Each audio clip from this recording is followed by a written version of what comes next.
As the global tech race heats up, Canada is trying to keep up, with Ottawa unveiling new funding aimed at keeping homegrown quantum computer developers here in Canada.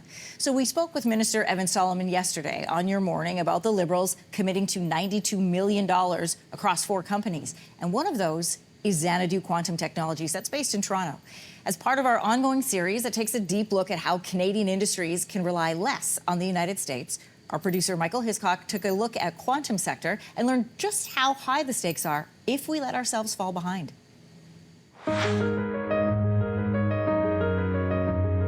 Imagine you're doing a whole new paradigm of computing now. Most of the most amazing stuff that actually gets developed or invented using, say, our computers, we don't know what it's going to be yet. This is Xanadu, a Toronto-based company that developed a quantum computer capable of solving a math problem in 2 minutes that would take the most powerful supercomputers 7 million years to figure out. This computer, called Aurora, aims to build on that success. And the really cool thing is, see how they're connected there with the yellow cables? Yep. They're now talking to each other. No one's done this kind of networking before. So this is about the size of a closet.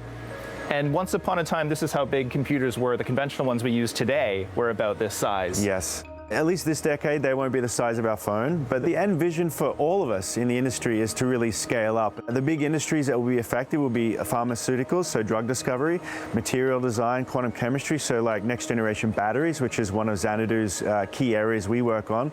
But all the way up to, finance and artificial intelligence, one day will be affected and transformed by this new paradigm of computing. So how does quantum computing actually work? And can it really deliver the advancements so many tech companies promise? Regular computers break information down into a binary code, 1 or 0. With quantum computers, each piece of information exists at the same time. Instead of 1 or 0, it's 1 and 0. That allows for multiple calculations to be made simultaneously. Think about a delivery company that wants to determine the best route from point A to B. A normal computer would process each option individually and then compare the results. Quantum computers can analyze them all almost instantaneously. What we can now do is control matter at the quantum mechanical level. We can take advantage of those rules and engineer our own impossible things. It's really just harnessing this new understanding of nature and being able to do really exciting and useful things with it. Michele Mosca is the co-founder of the Institute for Quantum Computing at the University of Waterloo, the earliest dedicated research center for quantum tech in Canada. We've done a tremendously amazing job at discovering the future in our academic institutions, research labs, even commercializing them. And then we kind of wait and see, and we watch other parts of the world, US, China, and so on, turn them into value-creating technologies, and then we have to import them. The quality of the companies coming out of the Canadian ecosystem are absolutely first-rate. Like, international investors love what we're producing. We just need to be better at investing them ourselves. Canada is among global leaders in quantum tech. British Columbia-based D-Wave Quantum is considered a pioneer of the industry. But the race is becoming increasingly competitive as new industries in places like India and South Korea emerge. But the stakes of falling behind are greater than you might think. We don't know what the code-breaking capacity of AI together with quantum is going to be. If good people can use it, bad people can weaponize it. In the history of humanity, we've generally waited for the bad thing to happen and then said, oh, we should maybe do something. Now we're in an age of hyperspeed, hyperscale, hyperconcentration. Like, it may not be a recoverable event. I'm trying to catch up and play whack-a-mole. Like, we're losing in cybersecurity. This year, Ottawa pledged $334 million as part of Canada's national quantum strategy. Illinois alone invests nearly triple that amount.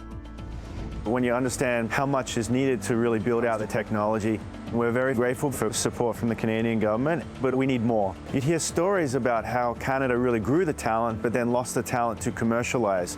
We're in a great position for the Canadian ecosystem. We have some really great companies here, including obviously Xanadu, and we don't want to lose that lead. And so having more government support along with private investment is key for us to really lay claim to sovereign technology that is really the most powerful anywhere in the world, and it's based here in Canada, and in our case in Toronto.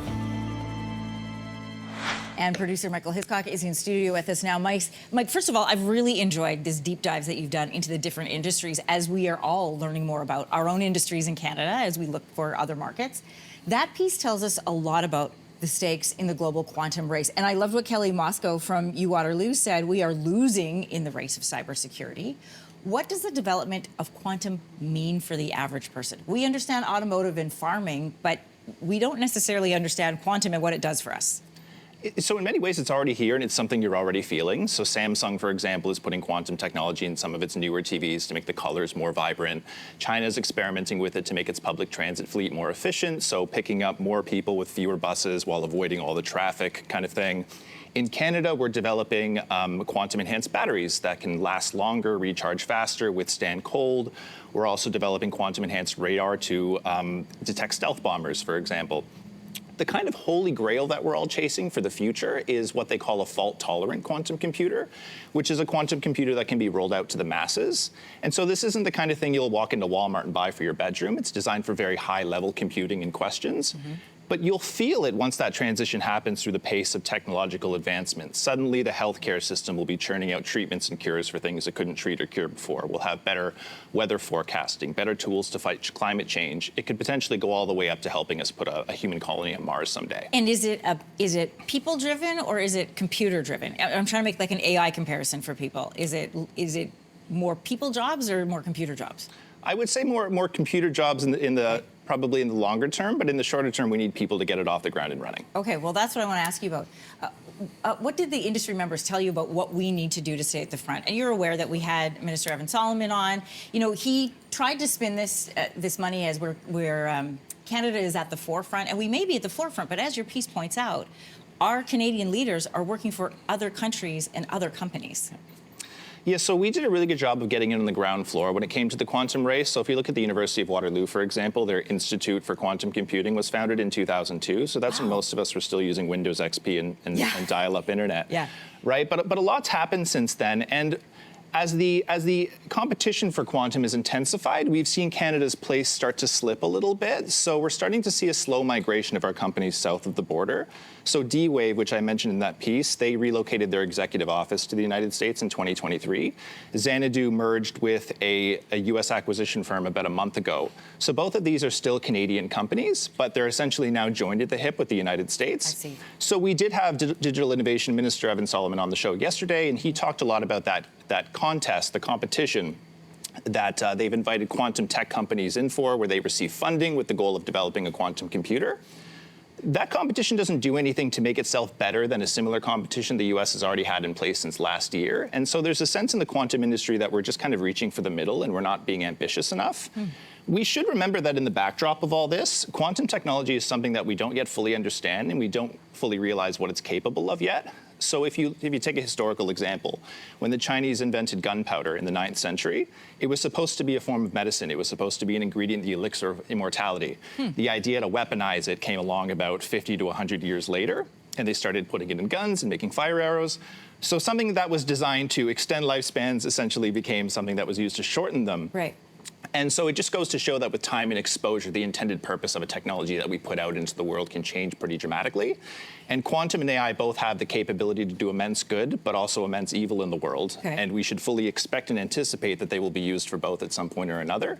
And the best way for us to protect ourselves from that is to stay at the forefront of the technology. Which is what this money is trying to do, but as you say, we are playing a bit of catch up. That's exactly right. Okay. Mike, great to have you on again. Thank you. If you like that video, make sure to subscribe to the Your Morning YouTube feed, where you can find all kinds of new content posted every weekday morning.